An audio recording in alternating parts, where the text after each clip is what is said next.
சாதிவாரி கணக்கெடுப்பு நடத்துங்கன்னு சொல்லி பேசுகிறது அதெல்லாம் திமுக. இது என்னன்னா திமுக தொடர்ந்து இந்த சாதிவாரி கணக்கெடுப்பு எடுங்கன்னு சொல்கிறதுனால இவங்க உடனே மத்திய அரசுக்கு லெட்டர் எழுதிட்டு உட்காந்துக்கலாம். புரியுதுங்களா? பழி அங்கே போட்டுக்கலாம். இது சமூக நீதி இல்லை. இப்போ திமுக மூச்சுக்கு முன்னோட என்ன சொல்லிக்கிறீங்க? சமூக நீதி சமூக நீதின்றீங்க. சமூக நீதினா இதை எடுத்துட்டு சாதிவாரி கணக்கெடுப்பேடு யார் யாருக்கு என்ன இருக்காங்களோ அவங்களுக்கு தனித்தனியாக பிரித்து கொடுத்துரு. வேலை முடிஞ்சதா இல்லையா? தமிழக வெற்றி கழகம் இந்த போராட்டத்துல கலந்துக்கவே இல்லை. அவங்க எதனால கலந்துக்கலன்னு நீங்க நினைக்கிறீங்க? நான் தான் சொல்றேன், தமிழக வெற்றிக்கு இதுல இல்லை, எதுவுமே கலந்துக்க மாட்டாங்க. அவனுங்க கார்பரேட் இறக்குமதிமா. அவனுங்க இந்த சாதிவாரி கணக்கெடுப்புக்கு அவனுங்களுக்கு சம்பந்தமே இல்லை. அறுவடை பண்றதுக்காகமா, வேற ஒன்றும் இல்லை. அறுவடை பண்றதுக்காக அற்பத்தனமான கேவலமான அரசியல் பண்றாங்க. இதுதான் எனக்கு கோபம் வருது. ஆனால் திமுக தலைவர் என்னடான்னா கேட்காத கோரிக்கையை நிறைவேற்றுறான். ஹஜ்ஜி இல்லை, எவன்டா கேட்டான் ஹஜ்ஜி இல்லைன்னு தான் பேசியிருக்கேன். இதுதான் சில மக்களும் என்ன சொல்றாங்கன்னா, ஒரு கட்சி தலைவர் இறங்கி ஒரு நீங்க சீமானை எப்போதும் மக்களோட மக்களா பாருங்க, கட்சி தலைவனா பார்க்காதீங்க. சீமான் எப்பவுமே கட்சி தலைவனா இருந்தது. அவருடைய பேச்சு செயல் எல்லாமே இந்த 15 ஆண்டுகளா நான் பார்க்கறது சொல்றேன். யதார்த்த மனுஷன். நான் சொல்றது சாதி மத அல்லது சினிமா பிரபலம் கொண்டு வெளியே வந்தவர் இல்லை சீமா. முழுக்க முழுக்க தமிழ் தேசிய அரசியல் வச்சு வந்திருக்காங்க.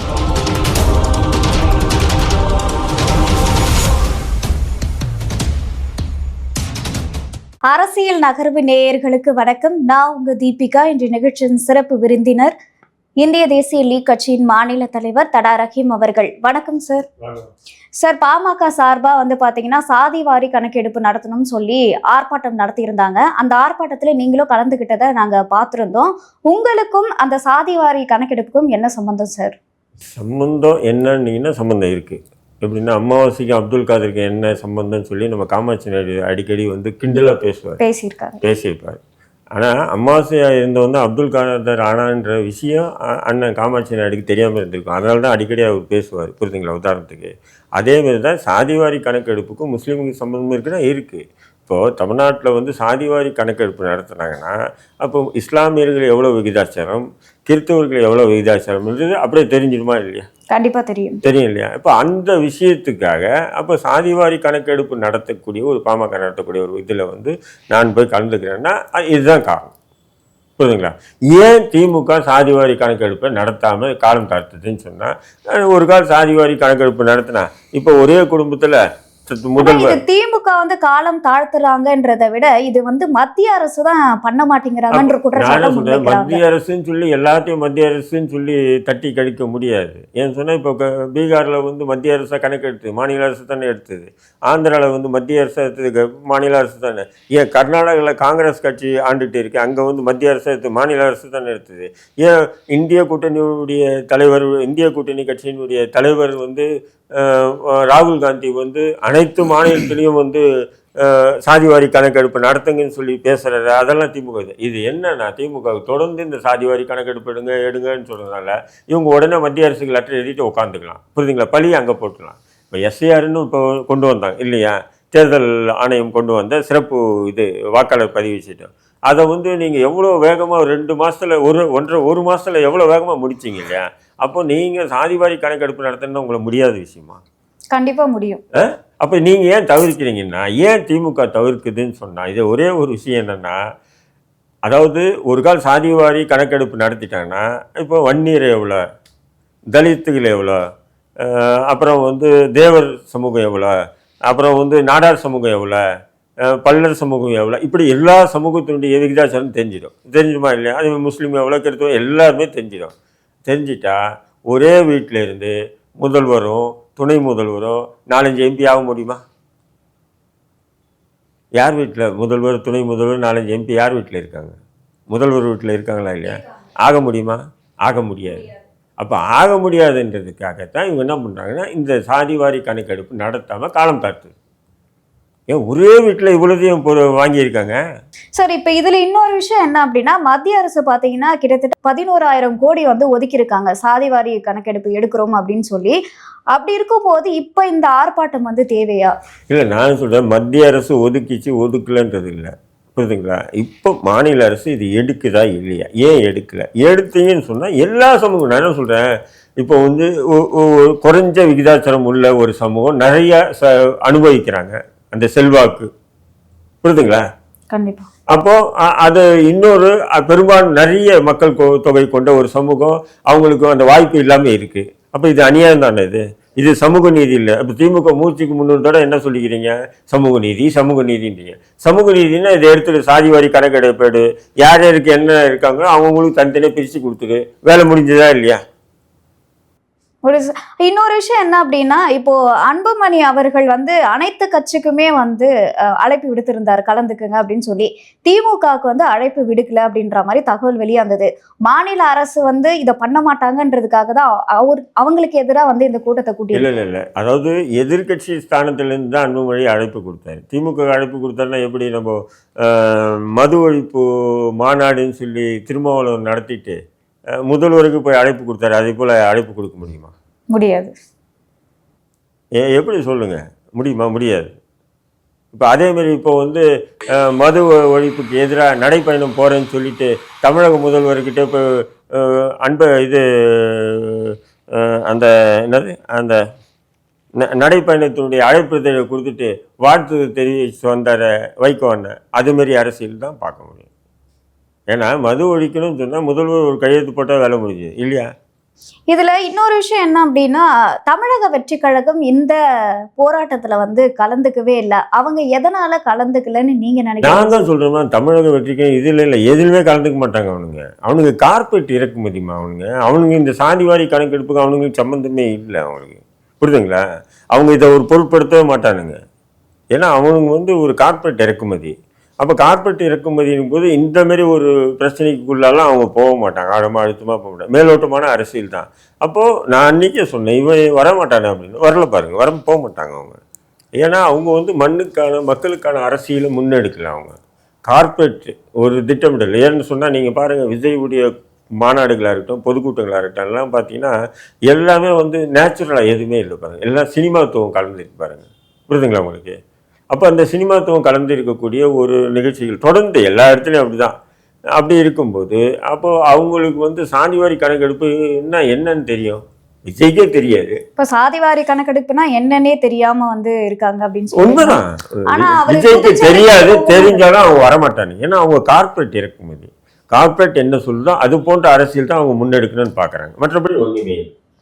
சார், இப்போ இன்னொரு விஷயம் என்ன அப்படின்னு பார்த்தீங்கன்னா, அதிமுக வந்து ஒரு போராட்டம் பண்ணியிருந்தாங்க. அதில் என்னன்னா, அதிமுகவுடைய ஆட்சி காலத்தில் கிட்டத்தட்ட 52 லட்சம் மாணவர்களுக்கு நாங்கள் லேப்டாப் வழங்கியிருக்கோம். ஆனால் இப்போ திமுகவுடைய ஆட்சியில் வந்து குறைந்த அளவில் தான் வந்து வழங்குறாங்க. ஃபர்ஸ்ட் 20 லட்சம் சொல்லியிருந்தாங்க. இப்போ அந்த 20 லட்சம் 10 லட்சம் லேப்டாப்பாக வந்து குறைச்சிருக்காங்க. ஸோ இதற்கான ஒரு போராட்டத்தை வந்து பண்ணியிருக்காங்க. இது எப்படி சார் நீங்கள் பார்க்குறீங்க? அது அரசியல். அது எனக்கு வந்து இந்த லேப்டாப் இலவசம் கொடுக்குறதெல்லாம் பிடிக்காத விஷயம். அதனால் அவங்களும் அரசியல் பண்ணுறாங்க, இவங்களும் அரசியல் பண்ணுறாங்க. அப்போ வந்து 25 லட்சம் எவ்வளோ அண்ணா திமுக? 52 லட்சம். 52 லட்சம். இவங்க 10 லட்சத்துக்கே வந்து பார்த்தீங்கன்னா ஏதோ தீபாவளி, ஏதோ சந்தோஷம், மாணவர்கள் வெற்றி அப்படின்ற மாதிரி இவங்க. அது மட்டும் இல்லாமல் கடந்த 4 ஆண்டுகளாக கொடுக்கல, இப்போதான் வந்து. அதான் இப்போதான் கொடுக்குறாங்க. அதுவும் என்ன சொல்கிறாங்கன்னு சொன்னால், இறுதி ஆண்டு படிக்கக்கூடிய மாணவர்கள் தான் கொடுப்பாங்களாம். முதலாம் ஆண்டு 2ஆம் ஆண்டு மாணவர்களுக்கு இல்லையா, புரியுதுங்களா? அதேமாரி பொறியியல் பட்டதாரிகளுக்கு வந்து 4ஆம் ஆண்டு படிக்கிறோம். ஏன்னா பொறியியல் வந்து 4 ஆண்டுகள் இல்லையா, 4ஆம் ஆண்டு படிக்கிற மாணவர்களுக்கா. இப்போ இது எல்லாமே ஒரு ஹம்பேக். நீ மாணவர்களுக்கு கொடுக்குறேன்னா முதல் ஆண்டுன்னா 2ஆம் ஆண்டு 3ஆம் ஆண்டு +2 மாணவர்களுக்கும் வழங்கணும் அப்படின்னு சொல்லி அதையுமே வந்து. இல்லை, அதுதான் சொல்கிறேன். நீங்கள் முதல் ஆண்டுன்னா 2ஆம் ஆண்டுன்னா 3ஆம் ஆண்டுன்னா எல்லாருக்கும் கூடியா? நீ உன் அப்பா வீட்டு காசு நீ ஒன்று அண்ணா அறிவாலயத்துலேருந்து எடுத்துருந்து கொடுக்கலையே, இல்லை திமுக வந்து கொள்ளடிச்சு உள்நாடு வெளிநாடு முதலீடு பண்ணி அந்த காசு இருந்து கொடுக்கலையே, அரசு காசு தானே. அப்போ தேர்தலுக்காக ஒரு கண் துடைப்புக்காக லேப்டாப் நாங்களும் வழங்குறோம். வேற என்ன இருக்குது? இல்லை அரசியல் இல்லாமல் என்ன இருக்கு? நேற்று கூட தான் திமுக தலைவர் வந்து ஹஜ் இல்லம்னு ஒன்று திறந்தார் தமிழ்நாட்டில். உடனே நம்ம சமுதாய தலைவர் போர்வாள்கள் எல்லாம் வந்து அப்பப்பப்பா புகழாரம் சூற்றானுங்க பாருங்க, அப்படி சூற்றானுங்க எல்லாம் இந்த 26 ஒரு எம்எல்ஏ சீட்டுக்காக தான். என்ன வானளவு புகழ். நானும் கேட்குறேன், ஹஜ்ஜு இல்லம் எந்த மயிருக்கு தேவை? எவன் கோரிக்கை வச்சா ஹஜ்ஜு இல்லம் கட்ட சொல்லி? நான் கேட்குறேன். ஹஜ்ஜுக்கு ஒரு ஆள், பணக்காரர்கள் தான் ஹஜ்ஜுக்கு போகணுன்னு இஸ்லாமிய மரபு. ஏழைகள் ஹஜ்ஜுக்கு போக வேண்டிய அவசியமே இல்லைன்னு, புரியுதுங்களா? 5 லட்சம் 8 லட்சம் செலவு பண்ணிட்டு ஒவ்வொருத்தன் ஹஜ்ஜுக்கு போகிறான். அவன் ஒரு 5000 10,000 ரூபாய் செலவு பண்ணி அவன் ஒரு ரூம் எடுத்து தங்க மாட்டானா 2 நாளில் சென்னைக்கு வந்து தங்குறதுக்கு? எதுக்கு நீங்கள் ஹஜ்ஜு இல்லை? இது எதுக்குன்னு சொன்னால், முஸ்லீம் ஆயுள் தண்டனை சிறைவாசிகள் விடுதலை விஷயத்தில் திமுக தொடர்ந்து சுணக்கம் காட்டி அவனுக்கு ஜெயிலே இருக்கானுங்க. அப்போது அது போன்ற விஷயங்கள் செய்யாமல் இது போன்ற ஒரு துக்குடா விஷயங்களை செஞ்சு இது ஒரு பிரம்மாண்டப்படுத்து. இதுக்கு சில இஸ்லாமிய அமைப்பு தலைவர் நேற்று வரிசை கட்டிக்கிட்டு வாழ்த்து. நான் என்ன சொல்கிறேன், இது கேட்டது என்ன, நீ என்ன கொடுக்குறீங்க? இப்போ பெரிய பெரிய விஷயங்கள்லாம் திமுக கண்டு கொள்ள மாட்டேங்கிறாங்க. சிறிய விஷயங்களை இந்த சமூகத்தினுடைய உயிர்நாடி பிரச்சனை சிறைவாசி விடுதலை. உனக்கு ஹஜ்ஜு இல்லை யாரா கேட்டான்? அழுதான முஸ்லீம் வந்து எந்த முஸ்லீம் கோரிக்கை வச்சான் சொல்லு, அவனை செருப்பு கட்டி அடிக்கிறேன் நான். ஹஜ்ஜு இல்லை கட்டி கொடுன்னு சொல்லி எந்த முஸ்லீம் உங்ககிட்ட கோரிக்கை வச்சு அழுதுட்டு இருந்தான் சொல்லு? யாரும் இல்லை. அப்போ நீ ஏன் அது பண்ணுற? ஏன்னா இது கண் துடைப்பு நாடு, அடிக்கல் நாட்டு. அது வக்போட இடம்னு வைங்க. அது அடிக்கல் நாடு பாருங்க. முதல்வர் பிரமாதம். இது முஸ்லீம் லீக்கு, இது தமுமுக, இப்போ இடையில வந்து இந்த தமிழ் இந்த இஸ்லாமியர்களுடைய ஓட்டுகளை வந்து அறுவடை பண்றதுக்காகமா, வேற ஒன்றும் இல்லை. அறுவடை பண்றதுக்காக அற்பத்தனமான கேவலமான அரசியல் பண்றானுங்க. இதுதான் எனக்கு கோவம் வருது. எப்படின்னா இந்த நோம்பு கஞ்சி அரிசின்னு வானுங்க, இதுவும் எனக்கு டென்ஷன் ஆகும். இப்போ நோம்பு கஞ்சின்னா 1 கிலோ அரிசி, நோம்பு கஞ்சி அரிசி இருக்குது பார்த்தீங்களா, அரிசியில் கஞ்சி ஆக்கணும்னு சொன்னால் பாசிப்பருப்பு, இஞ்சி, பூண்டு, நெய், பட்டை, லவங்கம், இப்படி அந்த பொருட்களே இருக்குது பார்த்தீங்களா, அதுவே 90 ரூபா ஆகிடும். 90-95 ரூபா ஆகிடும். அரிசி வந்து பார்த்திங்கன்னா அந்த நோம்பு கஞ்சி அரிசி பார்த்திங்கன்னா மிஞ்சி போனால் ஒரு 8 ரூபா 10 ரூபாக்குள்ளே தான் வரும். ஆனால் அந்த 90 ரூபாய்க்கு நான் பொருள் வாங்குறது பெருசு இல்லை. இந்த நோம்பு கஞ்சி இலவச நோம்பு கஞ்சி கொடுக்குறேன்னு சொல்லுவான் கவர்மெண்ட்டு, புரியுதுங்களா? அவங்க அந்த அவன் கொடுக்குற நோம்பு கஞ்சி அரிசி இருக்கு பாருங்க, எந்த பள்ளிவாசலையும் அந்த கஞ்சி ஆக்க மாட்டாங்க. அதை அப்படியே பிளாக்கில் விற்றுருவானுங்க. ஏன் சொன்னால் அதில் கஞ்சி ஆக்க முடியாது. கவர்மெண்ட் கொடுக்குற நோன்பு இது ஒரு ஃபார்மா. இதை என்ன பண்ணுவோம், அந்த சமுதாய தலைவர்கள் உடனே அறிக்கை கொடுப்பான். தமிழக முதல்வர் அவருக்கு, மாண்புமிகு தமிழக முதல்வருக்கு நோன்பு நேரத்தில் இஸ்லாமிய ஏழை மக்கள் நோன்பு கஞ்சி திறக்கிறதுக்காக இலவசமாக கஞ்சி அரிசி கொடுத்துருக்கா, நன்றி நன்றி நன்றின்னுவான். ஏன்னு சொன்னால் இவனுக்கு அடுத்த நாள் அவர் எலும்பு துண்டாங்க இருக்கும். இது கொடுக்கலனாலும் வந்து முதல்வர் அவர்கள் இஸ்லாமியர்களுக்காக எதுவுமே வந்து கொடுக்கல. நான் இதெல்லாம் கேட்கலமா, நான் தான் சொல்றேன். இந்த கஞ்சி அரிசி கேட்கல, உனக்கு வந்து அஜிலம் கட்ட சொல்லி கொடு கேட்கல, நான் சமூகத்தினுடைய உயிர்நாடி. நீங்க கேட்கலனாலும் இப்போ இந்த இடத்துல ஒரு மத பிரச்சனை வர்றதுக்கும் காரணம் இருக்கு. பொங்கலுக்கு மட்டும் வந்து ஏழை எளிய மக்களுக்கு வந்து இந்த கரும்பு, சர்க்கரை இதெல்லாம் வந்து கொடுக்குறாங்க. அதுவே இஸ்லாமியர்கள் பண்டிகைக்கு நீ ரம்ஜானுக்கு கொடு. ரம்ஜானுக்கு என்ன பண்ணுன்னா நோம்பு கஞ்சி அரிசி கொடுக்காத. ரம்ஜானுக்கு வந்து நீ என்ன பண்ணு, ஒவ்வொரு ஏழை இஸ்லாமிய வீட்டுக்கு வந்து ஒரு 5000 ரூபாய் கொடு. நோம்பு கஞ்சி அரிசி யாருக்கு ஏமாத்துற நீ? அதான் சொன்னல, 90 ரூபா 95 ரூபாய்க்கு நான் பொருள் வாங்குவேன்னா அந்த ஒரு 5 ரூபாய் 8 ரூபாய் அரிசிக்கு நான் இவங்ககிட்ட பிச்சை எடுக்கணுமா? அது சாராயம் வித்த காசுல நான் வாங்கி நோம்பு கஞ்சி ஆக்கி அதை குடித்து நான் நோம்பு இருந்ததுக்கு பலன் இல்லாமல் போடுவேன். இது போன்ற அற்பத்தனமான கேவலமான அரசியலை முன்னெடுத்து திமுக தொடர்ந்து நாங்கள் பாருங்கள் இஸ்லாமியர்களுக்கு ஆதரவாக இருப்போம். நேற்று பாருங்கள் உதயநிதி ஸ்டாலின், முதல்வர், இஸ்லாமிய தலைவர் எல்லாம் ஒரே புகழ் திமுக. ஏன்னா இந்த தேர்தலை நோக்கி அங்கே என்னடா நடக்குது, யாரா உங்களை கேட்குற ஹஜ்ஜுக்கு? நாங்களும் ஃபேஸ்புக்கில் போட்டுட்டே இருக்கேன், தொடர்ந்து திட்டி போகிறேன். எவன்டா கேட்டான் உங்களுக்கு ஹஜ்ஜு இல்லை கேட்டு? நான் செருப்பு வீட்டுன்னு அடிக்கிறேன், அவன் சொல்லிட்டா பேர். தேவையற்றது ஹஜ்ஜு. எல்லாம் செல்வந்தர்கள் போகிறாங்க. அவன் வந்து பங்களாவை வச்சுருக்கான், பங்களாவில் தங்கிட்டு போகிறான்னு. ஏதோ வயிற்று பசிக்கு கஷ்டப்படக்கூடிய மக்களை ஹஜ்ஜுக்கு போகிறாங்க.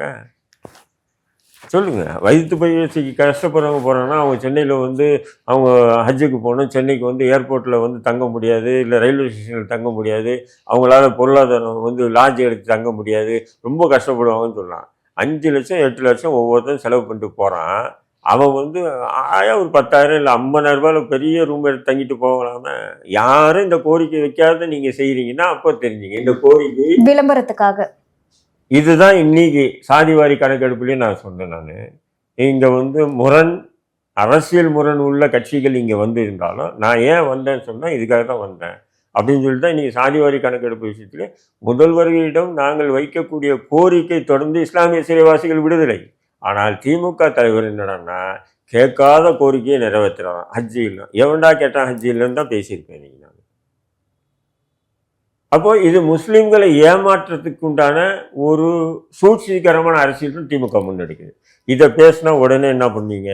பிஜேபி பி டீம்னு நம்ம காமாட்சி நாயுடு சொல்கிறாருல்ல அடிக்கடி, ஆமாம் ஆமாம் இவர் வாங்கிட்டார், யார் இவர்கிட்ட வாங்கிட்டேன்னுவார், யார் எடப்பாடி கிட்ட. அப்படி இருந்தால் வாங்கியாச்சும் கொடுத்தா நல்லா இருக்கலாம், கொடுக்க மாட்டேன்றார்.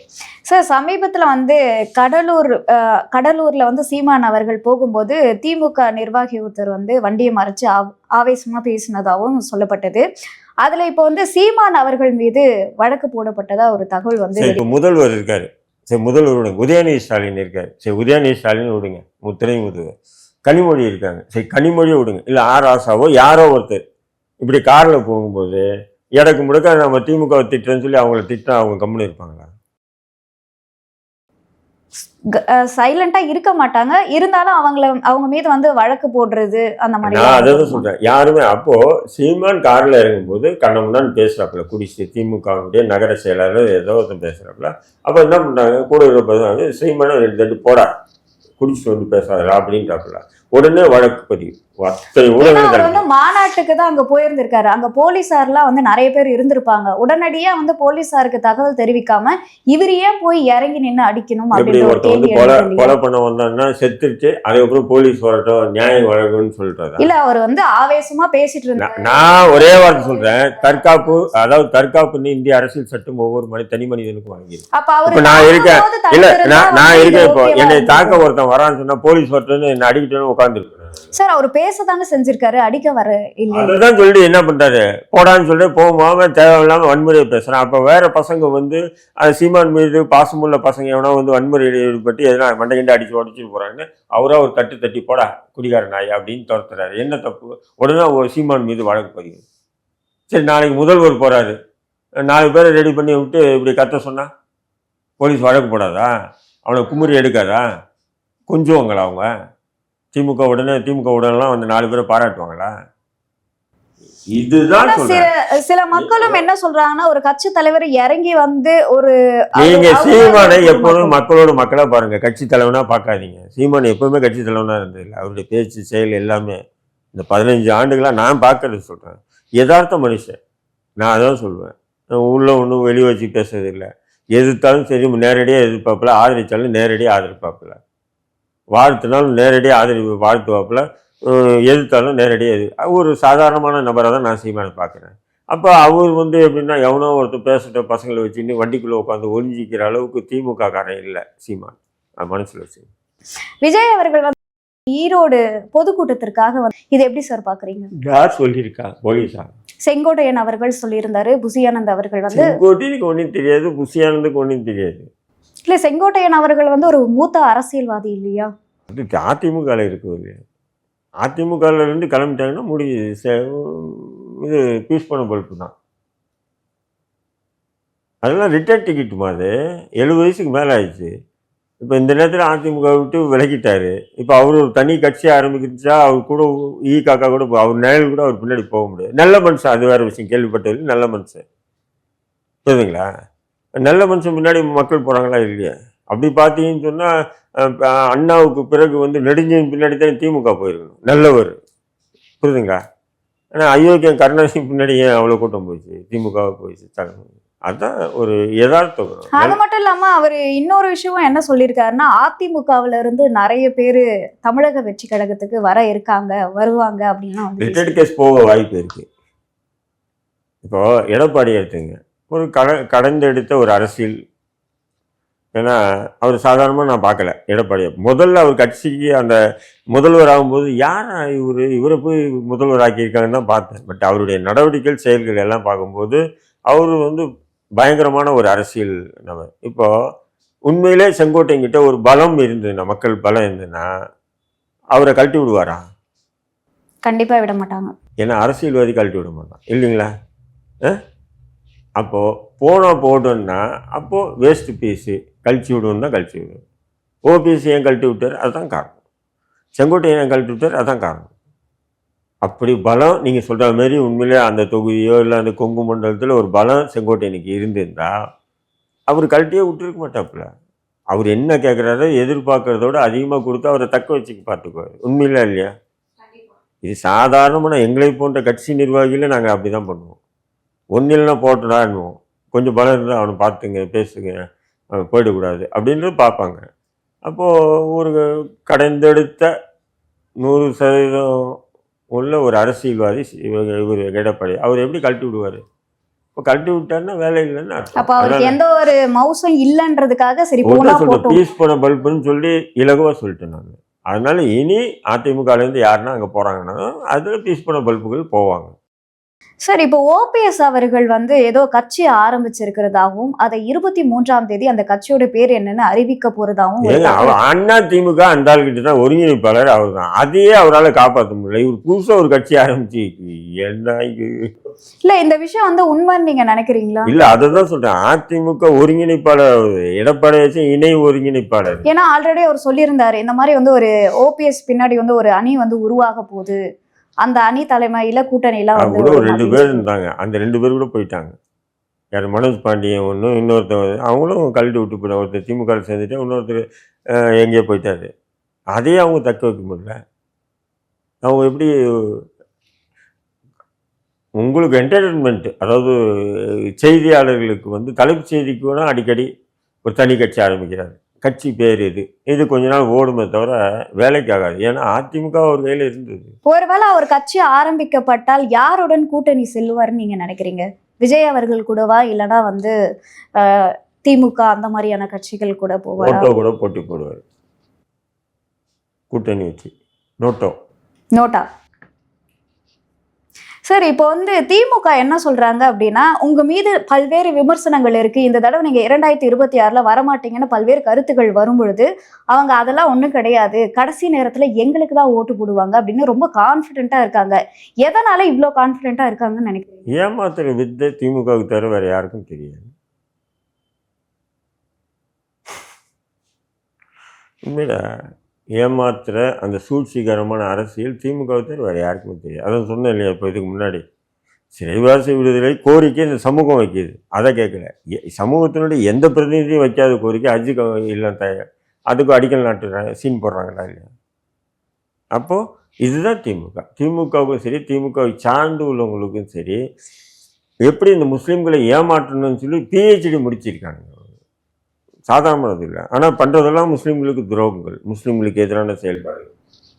சார் இப்போ திமுகவும் அதிமுகவும் இதுக்கு முன்னாடி செஞ்ச சில விஷயங்கள் சாதனைகளா சொல்லி வந்து ஓட்டு கேட்க போறாங்க. அப்படி நாம் தமிழர் கட்சி எந்த சாதனையை சொல்லி நீங்க ஓட்டு கேட்க போறீங்க? நாங்கள் வருவோம்னு சொல்கிற சாதனை தானே. நாங்கள் இனி வருவோம். ஆமாம். ஏன்னா எந்த விதமான ஒரு புது விதமான அரசியல், தமிழ் தேசிய அரசியல் கொள்கையை முன் வச்சுட்டு தன்னை, அதாவது சினிமா பிரபலமோ வேறு எந்த பிரபலமும் இல்லாமல் தன்னேச்சியாக வரக்கூடிய ஒரு கட்சி தான் நாம் தமிழர் கட்சி. இப்போ இதுவே ஒரு பெரிய சாதனை தானே. அப்போ நீங்கள் என்னது சொல்கிறது? சாதனை சொல்லி அவங்கெல்லாம் ஆண்டு இருக்காங்க, கொள்ளடிச்சிருக்காங்க, துணை போயிருக்காங்க, இப்படியெல்லாம் இருக்குது. இப்போ அதை வச்சு அவங்க வந்து வராங்க. மக்களுக்கு ஒரு கேள்வி இருக்காது இல்லையா, நீங்கள் வருவீங்கன்னா என்ன பண்ணுவீங்க அப்படின்ற? அதான் அவர் தான் சொல்கிறாருல்ல, ஆடு மாடு மேய்க்கிறத கூட நான் அரசு வேலை வாய்ப்பில் சேர்ப்பேன்றாரு. யார் சொல்கிறா? ஏன் சாத்தியம் இல்லாது? இப்போ உதாரணத்துக்கு இப்போ போக்குவரத்து கழகம் இருக்குது. போக்குவரத்து கழகம் வந்து இதுக்கு முன்னாடி தனியார்கிட்ட இருந்தது. அதன் பிறகு அது போக்குவரத்து அரசுக்கிட்ட வந்தவுடனே தானே அதில் வேலை செஞ்சவங்கெல்லாம் அரசு ஊழியர்கள் ஆகிறாங்க. இப்போ அதேமாரி ஆடு மாடு ஊடிய வளர்ப்போ அது போன்ற எல்லாருமே அரசு வேலை அப்படின்றது வந்து உண்மை கிடையாது இல்லையா? அதாவது எல்லாரையும், அதாவது அவர் சொல்கிறது ஒரு 50 விழுக்காடு நிறைவேறணும் இல்லையா? இப்போ நீங்கள் வந்து ஆடு மாடு மேய்க்கிறது அரசு. ஏன்னு சொன்னால் ஒரு உதாரணத்தை எடுத்திங்கன்னா, நான்லாம் 90 வாக்கில் பார்த்தீங்கன்னா எங்கள் ஊரில் பால் பண்ணை இருக்கும். பால் பண்ணை யாருன்னா கவர்மெண்ட்டு தான் அது. ஆனால் அரசு ஊழியர்கள் தான் வந்து பால் வந்து வாங்குவாங்க. மாடு பண்ணுறாங்க இல்லையா, மாடு கறக்கிற கறவை மாடுகிட்டேருந்து பால் வாங்கி அவங்க இது பண்ணுவாங்க. அது வந்து கவர்மெண்ட்டு அதுதான் பால். அதேமாரி வந்து மாடுகள் வந்து என்ன பண்ணுவாங்கன்னா லோன் கொடுத்து, அந்த லோனுக்காக என்ன பண்ணுவாங்கன்னா இப்படியெல்லாம் இருந்து இப்போ இதை அப்படியே வந்து அரசு சரி, இது ஜெயலலிதா அவர்களுடைய காலத்திலுமே அந்த கறவை மாடெல்லாம் வந்து கொடுத்துட்டு இருந்தாங்க. அது பெருமளவுல வந்து நான் என்ன சொல்றேன், மாடுகள் வளர்ப்பு அரசாங்கமே பண்ணுச்சுன்னா அப்போ அதுல வேலை செய்யணும் அரசு ஊழியர் தானே ஆகிறான். அப்போ அரசு ஊழியர் அப்படின்னாலே வந்து அவங்களுக்கு நிறைய சலுகைகள்லாம் இருக்கும். அந்த சலுகைகள் ஆடு மாடு மேய்க்கிறவங்களுக்கும் உங்களால கொடுக்க முடியுமா? சீமான் கொடுக்குறேன்னு சொல்றாரு, கொடுக்க முடியாது. இல்ல கொடுக்குறேன், ஏன்னா மற்ற கட்சிகளும் அதுதான், நாங்க வந்து இதை செய்வோம் கொடுக்குறோம் தான் சொல்றாங்க. அதுதான் சொல்றேன், கொடுக்க முடியாது ஒண்ணு இல்லை, பிரமாதம் ஒண்ணு இல்லை, கொடுக்கலாம்ன்ற. நான் ஏன் சொன்னீங்கன்னா, ஆடு மாடு வந்து இன்னைக்கு வந்து நீங்கள் வந்து வளர்ப்பும் சரி விற்பனை சரி எல்லாம் பார்த்தீங்கன்னா பெரிய அளவுக்கு ரொட்டேட் ஆகுது அந்த பணம்லாம். அதெல்லாம் வந்து அரசே எடுத்து நடத்துனாங்கன்னா அதில் வரக்கூடிய லாபத்தை வச்சு அவங்களுக்கு வந்து அரசு சரியான அவங்களுக்கு வந்து வேலைவாய்ப்பு கொடுக்கலான்றது தான் என்னுடைய எண்ணம். ஆடு மாடு வளர்ப்பு வந்து நீங்கள் சாதாரணமாக நினைக்காதீங்க. இன்றைக்கி கூட ஒவ்வொரு நாள்லையும் இந்தியாவில் பார்த்தீங்கன்னு சொன்னால் எத்தனை மெட்ரிக் டன் கறியே விற்பனை ஆகுது. இப்போ இதெல்லாம் வந்து நான் வானத்துலேருந்து குதிக்குது ஆடு மாடெல்லாம். இல்ல ஆடு மாடுகளை வந்து வளர்ப்பு வளர்ப்பும் சொல்றீங்க, அதுக்கப்புறம் கறி வந்து எக்ஸ்போர்ட் ஆகுதுன்னு சொல்றீங்க. இப்போ ஆடு மாடுகளை வந்து வளர்க்கணும்னு ஒரு பக்கம் பேசுறீங்க, அதுக்கப்புறம் வந்து இங்க நிறைய வந்து அந்த அந்த மீட்லாம் வந்து எக்ஸ்போர்ட் ஆகுது. அது இப்போ கூட வந்து மூலியமா கடல்ல வந்து ஒரு குறிப்பிட்ட நேரங்கள்ல மீன் பிடிக்க போகக்கூடாதுன்னு அரசு தடை விதிக்குது. எதுக்கு தடை விதிக்கலாம்? அந்த இனப்பெருக்கிறதுக்காக டைம் கொடுக்குறாங்க. பண்றானா இல்லையா? அதுக்கப்புறம் பிடிக்க விடுறானா இல்லையா? இனப்பெருக்கம் வந்தால் தான் பிடிக்க முடியும். அப்போது அந்த இனப்பெருக்கம் ஆக ஆக மக்கள் அதை உணவாக உண்ட தான் அந்த மீனுக்கு வந்து இது இல்லைன்னு சொன்னால் கடலில் கப்பலே போகாதில்லை. மீனே பிடிக்கல, கடலில் கப்பல் போக முடியுமா? முடியாது. எல்லாமே அப்படிதான். நீங்கள் வந்து ஒரு புது விதமான விவேகானம் பேசக்கூடாது. ஆடு மாடு வளர்க்க சொல்கிறதும் இவங்கள தான், ஆனால் ஆடு மாடு சாப்பிட சொல்கிறதும் இவங்கள தான். இது எந்த நியாயம் அப்படின்னு சொல்லி சீமானை கிண்டல் பண்ணுறாங்க. நான் என்ன சொல்கிறேன், இப்போ மீனையும் வளர்க்க சொல்கிறது நம்மளை தான் சொல்கிறோம். அந்த நேரத்தில் யாரும் மீன் பிடிக்க போகக்கூடாதுன்னு. ஆனால் அந்த மீன் வளர்ந்த பிறகு நம்மளை பிடிக்கிறதுக்கு அனுமதி இருக்கா இல்லையா? அதேமாரி தான் ஆடு மாடு வளர்ப்பு என்பது முக்கியம் என்ற மாதிரி, அதேமாரி அது உணவாக அருந்துவது தப்பு இல்லை. சார், இப்ப சீமான் அவர்கள் 2024 ஜெயிக்க முடியாதுன்னு ஒரு கருத்து வைக்கிறாங்க. அதுக்கு காரணமா என்ன சொல்றாங்க அப்படின்னா, எப்பவுமே ஒரு கட்சி ஆரம்பிக்கிறாங்க அப்படின்னா ஒரு குறிப்பிட்ட வருஷத்துக்குள்ள அவங்க வந்து நிலையா இருக்கணும், அவங்களோட பவர் என்னன்னு காட்டணும். அது காட்டல அப்படின்னா அந்த கட்சி வந்து அதுக்கப்புறம் ஜெயிக்கவே வாய்ப்பு இல்லை அப்படின்ற மாதிரி ஒரு கருத்தை வந்து வைக்கிறாங்க. தேர்தலை எதிர்கொண்டு இன்னைக்கு 8% விழுக்காடு வாக்குகளோடு இன்னைக்கு வந்து சுயமா நிற்கிற இல்ல, இதுவே 8% ஓட்டு வாங்குறதுக்கே கிட்டத்தட்ட 10-15 வருஷம் ஆயிருச்சு. அதாம்மா, அது எந்த ஒரு சாதி மத அல்லது நான் சொல்றது சாதி மத அல்லது சினிமா பிரபலம் கொண்டு வெளியே வந்தவர் இல்லை சீமான். முழுக்க தமிழ் தேசிய அரசியல் வச்சு வந்திருக்காப்புல. தமிழ் தேசிய அரசியல் வந்து தமிழ்நாட்டில் வந்து எப்போ மண்ணு போட்டு மூடிட்டாங்க. அரங்கங்களில் தான் தமிழ் தேசியம் பேசிட்டு இருந்த நிலை இருந்தது. இன்றைக்கி பொது வெளியில் தமிழ் தேசியம் பேசுகிற நிலைக்கு வந்திருக்குன்னு சொன்னால் அதுக்கு ஒரு காரணம் சீமான். அது எந்த மாற்று கருத்தும் சொல்ல முடியாது. 1000 இல்லை அதுக்கு மேலே விமர்சனம் கூட அவர் மீது வைக்கலாம், பல விஷயங்கள் பல நேரங்களில். சமீபத்தில் கூட ஆர்எஸ்எஸ் உடைய நிகழ்ச்சியில் போய் சீமான் கலந்துக்கிட்டார் அப்படின்னு சொல்லி எல்லாரும் சோசியல் மீடியாவில் என்னை போட்டு குடஞ்சி எடுத்தாங்க. நீ ஏன் பதில் சொல்லணும்? இதே திமுககாரன் கலந்துருக்கான், திகாரன் கலந்துருக்கான், கம்யூனிஸ்டுக்காரன் கலந்துருக்கான், அதெல்லாம் பேச்சு இல்லை. சீமான் கலந்துக்கிட்டா நீ பதில் சொல்லு. ஏன்னா அவர் தானே ஆர்எஸ்எஸ் பாஜக வந்து பயங்கரமா எதிர்க்க. அதெல்லாம் சொல்றோமா, அதாவது ஆர்எஸ்எஸ் உடைய நிகழ்ச்சியில் கலந்துக்கிட்டேன்னு சொன்னால் சீமான் கிட்ட கேள்வி கேட்டால் அவர் பதில் சொல்கிறாரு. அவர் என்ன சொல்கிறாரு, தமிழை பற்றி அதிகமாக பாரதி பாடியிருக்கார். பாரதியை பாராட்டுறதுக்காக எனக்கு ஒரு களம் பாராட்டினேன். நான் ஆர்எஸ்எஸ் அங்கே போய் பாராட்டினா தான் தப்புன்ற மாதிரி அவருடைய பாணியில் அவர் பேசுகிறாரு. அப்போது இது என்னென்னா திமுகவுக்கு என்னென்னா எங்கேயோ குடையுது அவங்களுக்கு. இந்த எலெக்ஷன் சவால் வர விட்டாங்க, எப்படியாவது 200 சீட்டு ஜெயிக்கணும்னு. 200 இல்லை, இவங்க மெஜாரிட்டி ஜெயிக்கிறது ரொம்ப கஷ்டம். திமுக வந்து மெஜாரிட்டியே ஜெயிக்காதுன்னு நீங்கள் சொல்கிறீங்க. ஆமாம், விஜய் யாருடைய ஓட்டை பிரிப்பான்றீங்க? அதிமுக ஓட்டை பிரிக்காது, திமுக ஓட்டை தான் பிரிப்பான். நீங்கள் ஒன்று பார்த்துங்க. ஏன்னா கிறிஸ்துவர்கள்லாம் விஜய் மீது ஒரு அஃபெக்ஷன் ஆகிடுச்சு. அவங்க கிறிஸ்துவ மிஷினரி எல்லாம் இறங்கி ஒர்க் பண்ணுறாங்க. அப்போ திமுகவுக்கு போகிற ஓட் பேங்க் வந்து அப்படியே மாறுது. ஆனால் திமுக என்ன சொல்கிறாங்களா, பாரம்பரியமாக எங்களுக்கு போடுறவங்க எங்களுக்கு தான். அதெல்லாம் அந்த காலம் மலையேறி போச்சு. நான்லாம் பாரம்பரியமாக திமுகவுக்கு தான் போட்டுருந்தேன். இப்போ செருப்பால் அடிக்கிற மாதிரி போய் கேட்குறேன் இல்லையா, அதேமாரி தான். உங்களோட நேரத்தை ஒதுக்கி பல்வேறு கேள்விக்கு விளக்கம் அளிச்சிருக்கீங்க, அதற்கு நன்றி சார்.